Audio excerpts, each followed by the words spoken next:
Halo, Assalamualaikum anak-anak fisika dimanapun berada, bertemu kembali di kelas fisikanya Bu Ida. Melanjutkan pelajaran sebelumnya, hari ini kita insya Allah akan mempelajari tentang gaya Lorentz. Apa itu gaya Lorentz? Kemudian bagaimana gaya Lorentz pada penghantar berarus.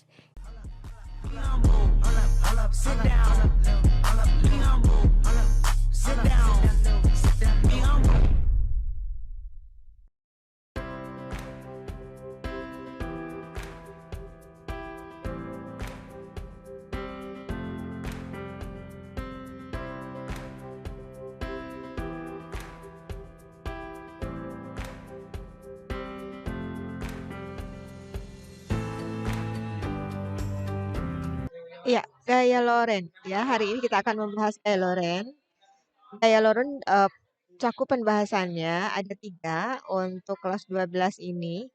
Ada gaya Lorentz pada penghantar arus listrik, kemudian aplikasi gaya Lorentz pada 2 kaut sejajar atau 3 kaut sejajar, dan gaya Lorentz pada muatan listrik yang bergerak. Nah, untuk pertemuan kita kali ini, kita akan membahas nomor 1 dulu, gaya Lorentz pada penghantar yang berarus. Ini nanti berikutnya, ini juga berikutnya. Oke? Kita akan melihat dulu. Di sini ada magnet berbentuk U, kutub utara dan kutub selatan. Yang tanda kuning ini menunjukkan medan magnet yang arahnya dari kutub utara ke kutub selatan. Ya, yang biru ini adalah penghantar yang nanti akan dihubungkan dengan sumber tegangan. Nanti akan kita lihat kalau misalnya penghantar ini kita aliri arus, apa yang akan terjadi, begitu ya. Kita coba kita aliri arus dari A menuju B. Ya, kutub positif sebelah sini berarti harus mengalir dari A menuju B. Apa yang terjadi? Yang terjadi adalah kawat yang melalui medan magnet itu melengkung ke atas. Tuh ya, jelas ya. Kenapa seperti itu? Pertanyaan kita kan pasti begitu ya. Nah, sekarang coba kita penasaran nih, bagaimana kalau arusnya kita balik, sebaliknya dari B ke A. Kita ganti ya. Kutubnya, nih kita ganti, berarti arus mengalir dari B ke A menuju A. Nah, seperti ini arus pada penghantar. Ternyata kawat penghantar yang melalui medan magnet itu melengkung ke sebelah bawah. Nah, jadi dua pertanyaan kita, kok bisa begitu? Tadi melengkung ke atas kalau arah arusnya dari A ke B, kalau kebalikannya arahnya juga menjadi melengkung ke bawah. Nanti kita akan dapatkan jawabannya melalui pembelajaran gaya Lorentz kali ini. Oke? Ya, pertanyaan berikutnya adalah kapan gaya Lorentz muncul? Ya, gaya Lorentz itu secara otomatis akan muncul apabila, begitu ya, apabila ada arus, ada kawat penghantar, dialiri arus I, kemudian berada atau melewati medan magnet. Jadi, yang merah ini medan magnet, begitu ya. Ada kawat penghantar yang dialiri arus, kemudian berada di sekitar medan magnet. Di sini posisinya tegak lurus ya, seperti ini. Ini arusnya, ini apa namanya, medan magnetnya arahnya ke atas, maka gaya Lorentz-nya arahnya ke sebelah sini. Ini bagaimana cara Anda menentukan gaya Lorentz nanti ada di slide berikutnya. Oke, begitu ya.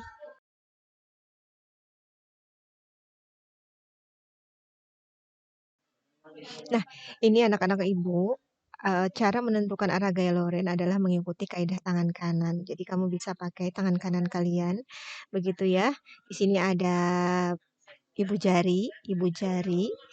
Ibu jari itu mewakili arus I, kemudian ada jari telunjuk itu, atau di sini juga bisa menggunakan 4 jari itu mewakili medan magnet.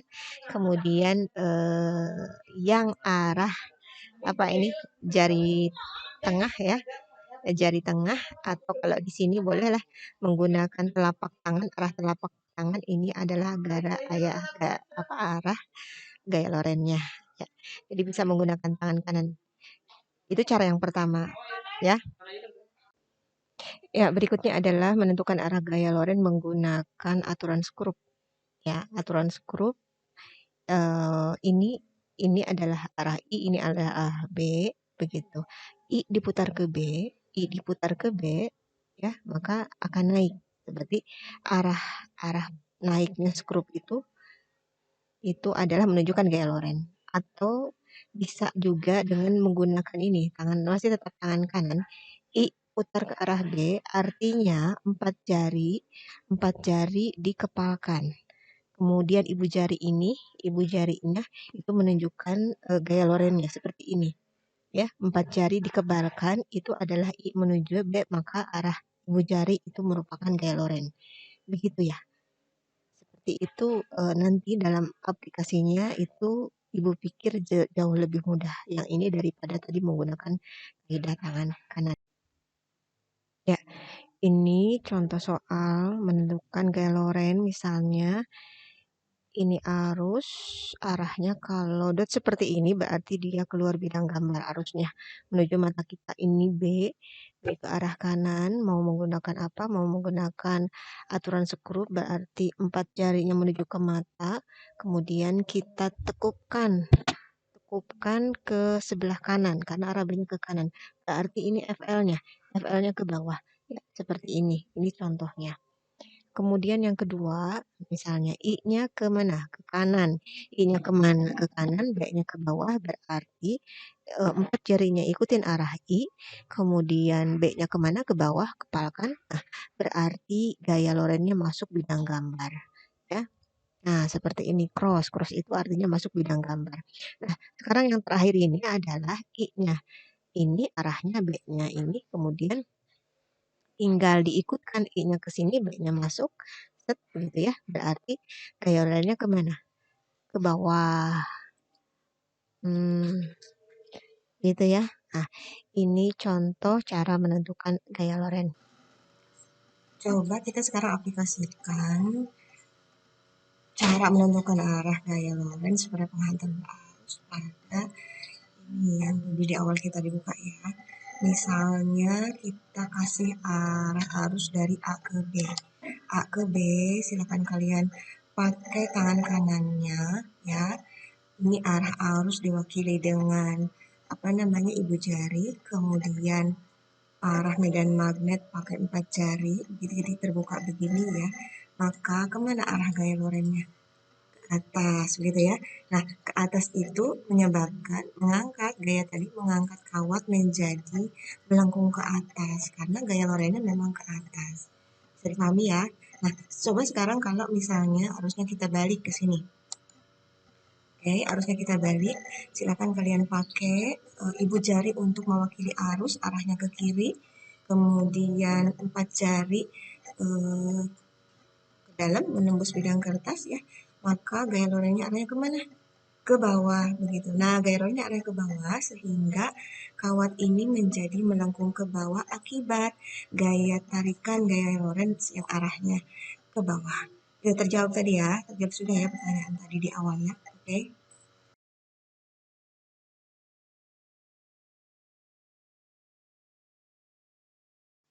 Nah, rumus yang tadi ya diaplikasikan I cross B, I cross B artinya I diputar ke B, ini kemudian akan ke atas, ini arah gaya loren, maka cross itu kalau diuraikan menjadi B I L sin theta, gitu ya. B I L sin theta, di mana L sin theta itu merupakan turunan faktorisasi dari nilai cross tadi ya, di mana kita lihat keterangannya FL itu merupakan gaya loren, satuannya Newton, I adalah kuat arus listrik, satuannya ampere, L panjang kawat penghantar itu dalam meter, kemudian B kuat medan magnet, Weber per meter persegi atau Tesla, dan theta adalah sudut antara I dan B. Oke. Ya, kita coba pemahaman kita dengan contoh soal di sini. Ibu akan memberikan satu contoh soal. Di sini pertanyaannya adalah sebuah kawat tembaga panjangnya 10 meter. Ini ya kawat tembaganya ya. Arahnya ke sebelah mana ini? Kalau dilihat arah, kalau ini Y positif berarti arah ke negatif, Y negatif. Dialiri arus sebesar miliampere ke arah utara berarti ke arah Y negatif. Jika kawat tembaga tersebut tegak lurus berada dalam medan magnet 8 Tesla, mana kita lihat medan magnetnya? Nah, ini medan magnet itu dihasilkan dari kutub utara menuju kutub selatan. Ini yang arahnya ke arah selatan, ini adalah kutub magnet. Berarti kalau diaplikasikan ke koordinat kartesius, kalau kartesius itu ke arah Z negatif ke bawah ya. Berapakah gaya Lorentz yang timbul dan kemana arah gaya Lorentz yang muncul? Kita ke arahnya dulu deh yang gampang ya. Tadi, arah arusnya ke sebelah sana, ke Z mana ini? Ke Y negatif. Kemudian arah medan magnetnya ke bawah, ke Z positif. Y negatif kita pakai tangannya ke Y negatif, kemudian klikkan ke bawah ke arah medan magnet, klik berarti ke arah X negatif. Makanya di sini kita jawab bahwa arah gaya Lorentz-nya ke arah X negatif. Begitu ya. Itu satu arah. Kemudian yang kedua, untuk menghitung besarnya gaya Lorentz, kita tinggal masukkan ke sini, ke rumus ini. Ya, kita kumpulkan dulu yang diketahuinya dari soal, begitu ya. Kita masukkan B-nya 8, kemudian arusnya, berapa ini arusnya? 5 miliampere berarti 0,005 ampere begitu ya. Kita pakai satuannya satuan SI. Kemudian L-nya panjang. Panjangnya adalah 10 meter. Kita kalikan maka isinya adalah 0,4 Newton. Ya. Ini apa namanya? Salah satu contoh nanti kita akan coba drill. Ibu lagi beri latihan soal yang lebih banyak akan dituangkan dalam bentuk LKS begitu ya.